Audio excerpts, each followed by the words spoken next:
Hello Overclockers, I'm 8Pack and I'm here today to talk about the new 13th gen CPUs by Intel, their associated Z790 motherboards, with reference to professional benchmarks, overclocking, cooling, gaming benchmarks, and everything you need to know about tuning them for your system. So without further ado, let's get massive.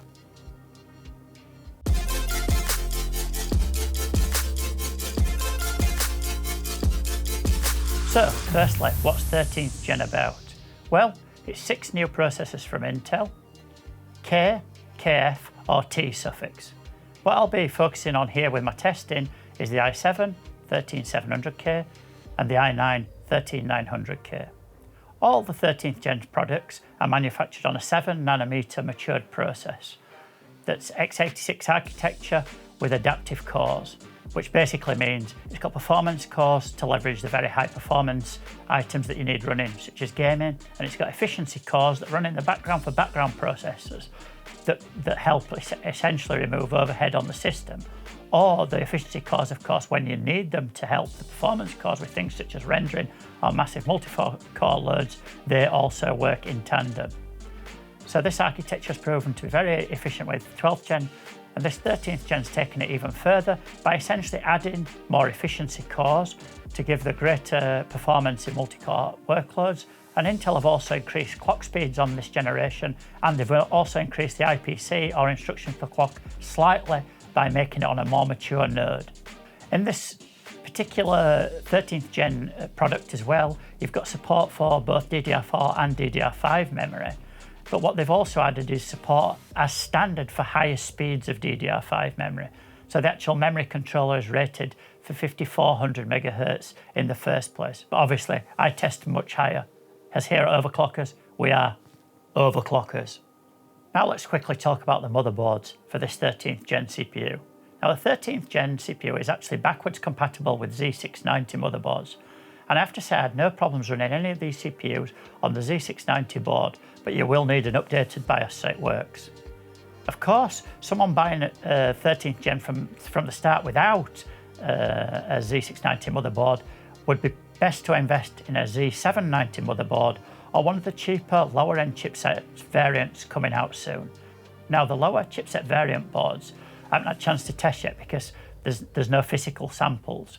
What I did my testing on was Z790 boards from Aorus here, the Aorus Master Z790. I did the ROG Maximus Z790 Hero. I also tested the Extreme. I tested the Strix I, which is the mini ITX board, and I also tested the Strix F, which is the Formula equivalent board in the ROG range, but with a lower spec than the actual ROG Formula, if you like, so mid-end board effectively. And what I can confirm is that all the boards overclocked really well, they all tuned really well, and the memory compatibility on all the boards was really good. I had no issues with the BIOS functionality in pretty much any of them, and all of them I was able to run 7200 MHz in dual channel without issue, which on the last chipset was pretty much impossible.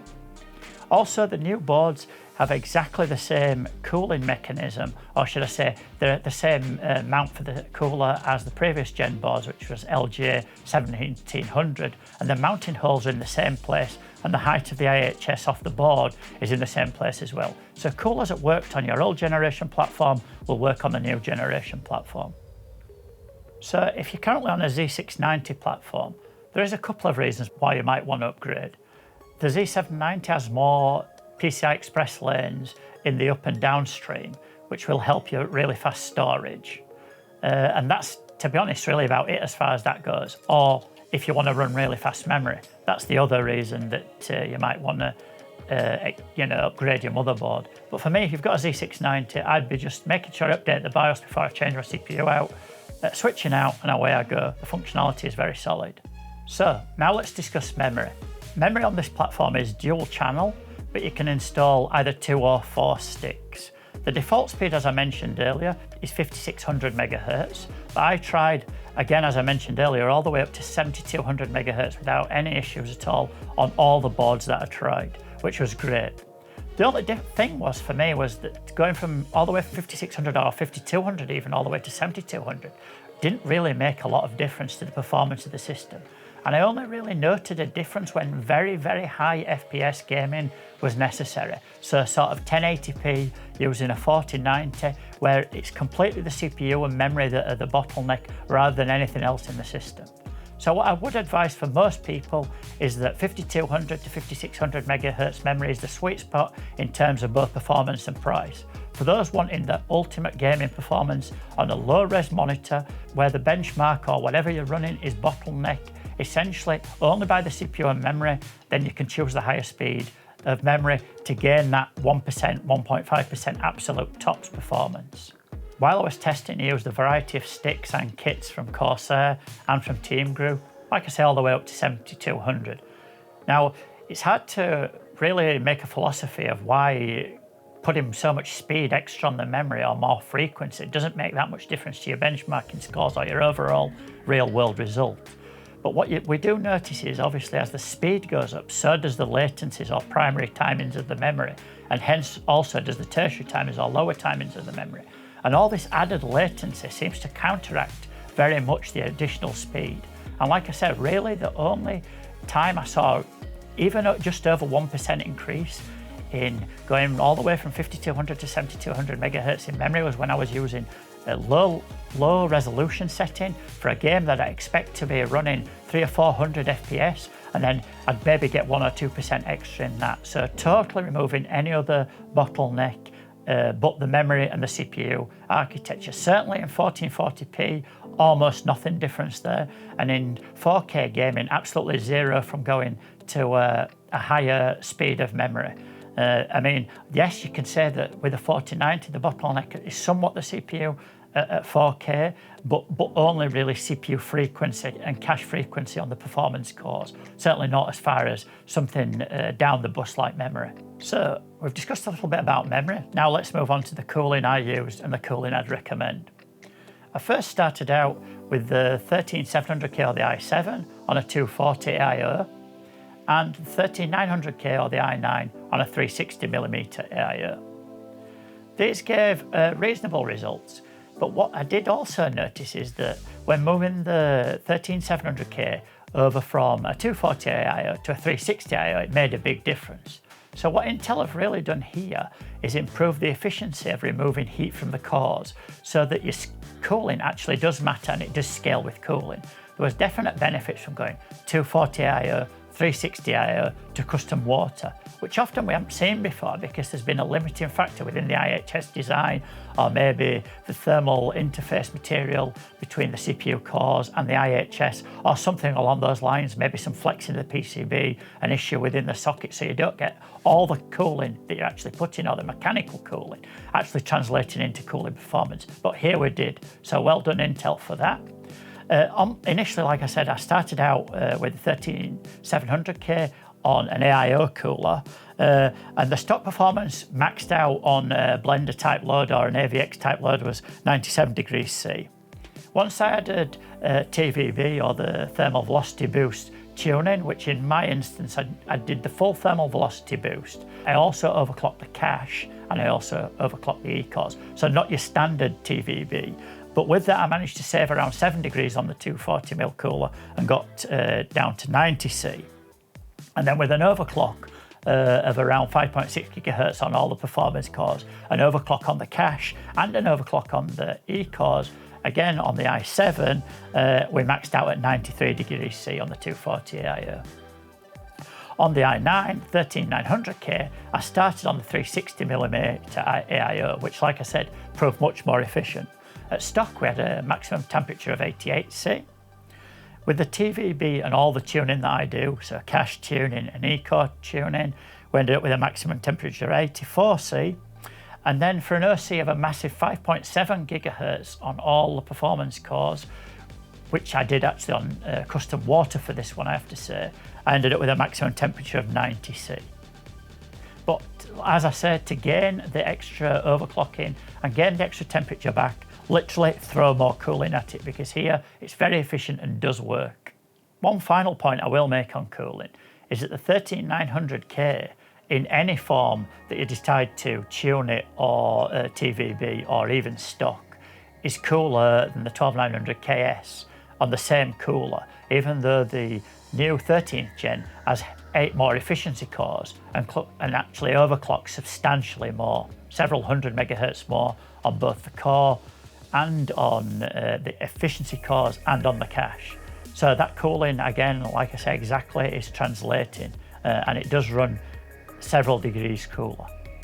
Okay, now let's discuss a little bit about the stock performance of the CPU versus the previous gen. So what we're doing here was comparing 12900KS versus 13900K and then versus 13700K to see what the results were across a broad range of benchmarks, some gaming based, some professional based, some single thread and some multi-thread. And we have a few highlight figures here to show the differences. What we noticed was there was a 14% improvement in the 3D Mark TimeSpy benchmark, which is essentially a gaming and CPU benchmark in one, between the 12900KS and the 13900K. The CPU profile for the 13900K was a full 37% better than on the 12900KS. On Firestrike, again, a gaming benchmark that also includes a CPU element, we saw 37.11% improvement over the previous generation.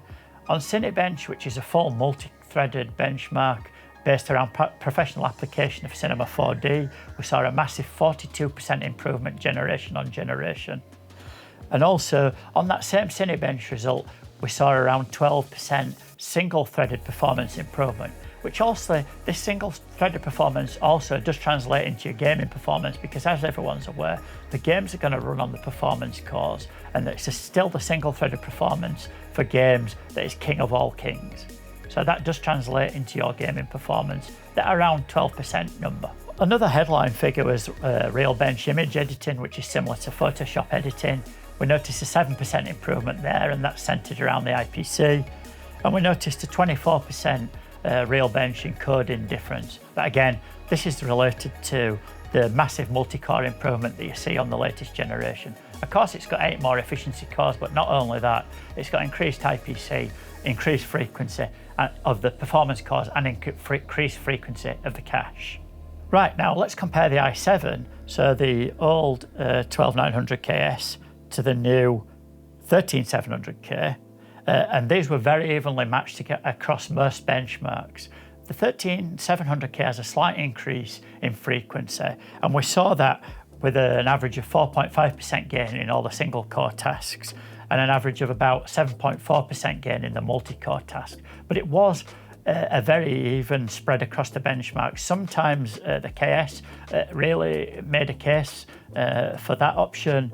But overall the 13700K was better, but certainly only in the single digits better in this case. Okay, now let's talk about overclocking and some overclocking results. When overclocking, 13900K on custom water could reach 5.7 gigahertz all cores, well, all P cores overclock, with 5.2 gigahertz on the cache and 4.5 gigahertz on the efficiency cores. But for 100% for sure, you need custom water to gain that particular result. So I found that the most efficient way to overclock this CPU is using the turbo velocity boost, where you can get away with an AIO3 60mm cooler and maintain really good top temperatures. What I did was thermal velocity boost plus 2 boost algorithms, and then I tuned the E-core frequency and the cache accordingly to remain stability through an hour of Cinebench, an hour of Realbench stress test, and a full an hour plus of our Blender benchmark to make sure everything was stable. And what I noted there with this particular boost algorithm was that in the desktop or very, very low loads, even lower than games, I saw the performance cores go as high as 6 gigahertz. In gaming, the performance cores were around 5.7 gigahertz to 5.6, usually around there. And then on your massive multi-threaded stuff, you were talking about 5.5 to 5.6. And all this was dependent, of course, of the temperature of the CPU. So the cooler you keep it, the more of your workloads could run as high as 5.7. which is a very solid frequency and a very good way of ensuring stability here. Just add to your cooling, it just translates directly into performance. So now we've discussed how I overclocked and how I tested the overclocking, let's see what the results were in benchmarks. So for the static overclock on the i7-13700K at 5.6 GHz on the performance cores, 4.4 GHz on the efficiency cores and 4.8 on the cache, we saw a 17.3% increase in the time SPI benchmark over the stock profile. We saw 5.5% time SPI CPU profile increase. We saw 6.3% Firestrike increase and 7.5 Unigine Heaven increase. On the i7-13700K using the turbo velocity boost on a 240mm AIO, bear in mind it will be slightly more on a 360mm AIO, we saw a 3.2% increase in time SPI, a 4.3% increase in the CPU profile on time SPI, and a 3.7% increase in Unigine Heaven. So basically the turbo velocity boost sits in between stock performance and manual overclocking. But what it does is it also saves you a lot of temperature over both of the other two. So it's certainly worth doing on your average gaming rig to gain that extra performance. In the 13900K at 5.7 GHz, we saw a 5.8% increase in time SPI, a 7.2% increase in Firestrike, and up to 3.9% in Unigine Heaven. On the 13900K again at 5.7 on the P cores, 4.5 on the E cores and 5 GHz this time on the cache, we saw a 4% increase on Cinebench multi-thread and a good increase of 3.5% in superposition.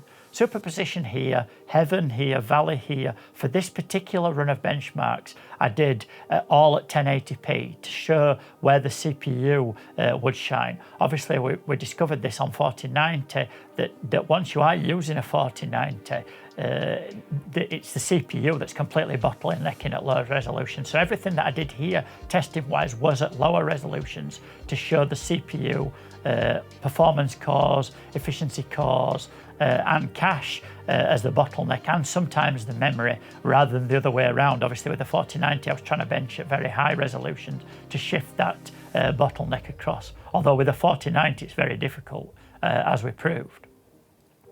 And finally then, with the 13900K on TVB, we saw a 5.3 increase in time SPI, a 3.75 increase in the CPU profile on time SPI, 7% increase on Firestrike, and a 7.3% increase in Heaven, which was actually better than the manual overclocking. I mean, that might be an anomaly, or maybe it was boosting in Heaven above 5.7 GHz. It's possible because that was the Unigine Heaven is essentially a single core benchmark and it's very light, so maybe we're at 5.8 or 5.9 running that benchmark. It is actually possible.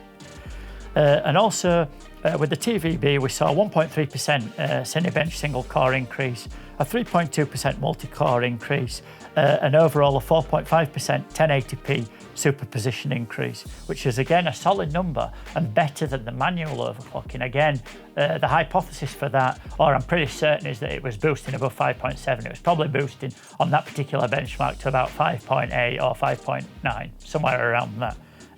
I mean, again, bear in mind I was using a 360mm AIO and I was keeping the temperatures very cool as the turbo velocity boost algorithm allows. You'll have noticed the usual benchmark that I do for AVX512, which is why Cruncher is omitted from the benchmarks. This is simply because Intel have omitted the AVX512 instruction set capability from this line of CPUs, which I would say is the only thing I would like to have seen extra added, well, not extra added, just continued with, so that users who want to do simulation work that's usually heavily AVX encoded would gain a boost. I mean, hypothesizing, I suggest that they've omitted that because it obviously has a very high current draw and creates a lot of temperature. And we saw on 12th gen, certainly the earlier CPUs, you had to clock down a lot during AVX512 usage. But given that the AVX encoding does benefit around 30%, you didn't have to downclock the CPU by 30%. So I would have liked to have seen that added for the professional user. That all being said, My conclusions about this CPU is it's an absolutely fantastic CPU. Both the i7 13700K and the 13900K are great CPUs. The 13700K is a great CPU, especially for the gamer. There's a lot of tweaking you can do to it and a lot of overclocking as well to get extra performance if you need that extra performance. But even at stock, it's better than the flagship CPU in the 12th gen generation. The 13900K is absolutely perfect for anyone. The gamer wants the absolute maximum FPS because you've got that extra extended IPC, you've got TVB up to 6 GHz on all cores and consistently through gaming at 5.7, and sometimes, as we saw in Heaven or Valley or Superposition, 5.8, 5.85, 5.9 GHz, which is absolutely fantastic frequency.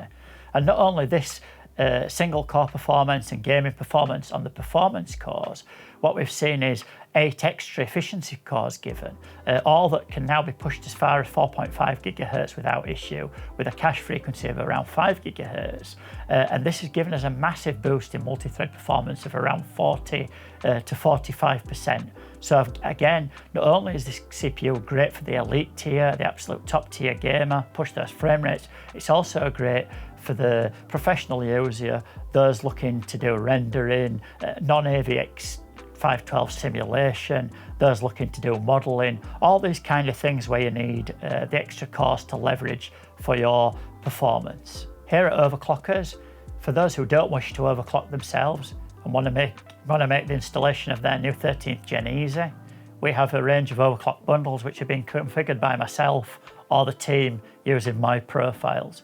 And those will be on motherboards that I've already tested with memory that I've tested and certified. So in ITX, we'll be looking at the Strix I, ATX, we'll be looking at the Strix F, and then on the upper tier, we'll be talking about the Aorus Master or the Asus ROG Hero, all Z790 boards you can see here. And then finally, for the crazy top tier, we'll be looking at the Asus Extreme Z790 motherboard with that crazy 5.7 all-core performance core overclock on custom water. So there should be a bundle there for everyone, which is literally plug and play, comes with cooling, comes with everything pre-configured, either with a turbo velocity boost overclock or a static overclock, depending on what you choose, and a variety of memory options. And it also comes obviously with a variety of cooling options, all the way from a 360 I/O, which we've proven here is really ideal. You can get away with a 240 I/O, but as the 360 does translate into raw cooling and therefore raw TVB performance, you should really choose the 360. So the bundles are coming with memory tuned, cache frequency tuned, E-core performance tuned, and then performance core also tuned to either a static overclock on the performance core or a TVB, depending on what you choose. As these chips are absolutely awesome, I'll be using them in my 8-pack range of PCs also, with the highest level tuning that we've mentioned on the video. They'll immediately go into the Polaris with the 4090 upgrade, and they will also go into the CryoCube, again with the 4090 upgrade. And what you'll see obviously in those PCs is the craziest possible overclock, along with loads of different memory and storage configurations so the end user can pick.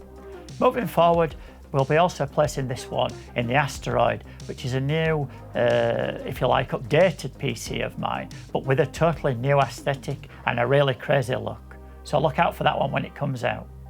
So, did you just skip to the outro when there's all that great content featuring me prior to it? You're never going to get huge doing that, are you?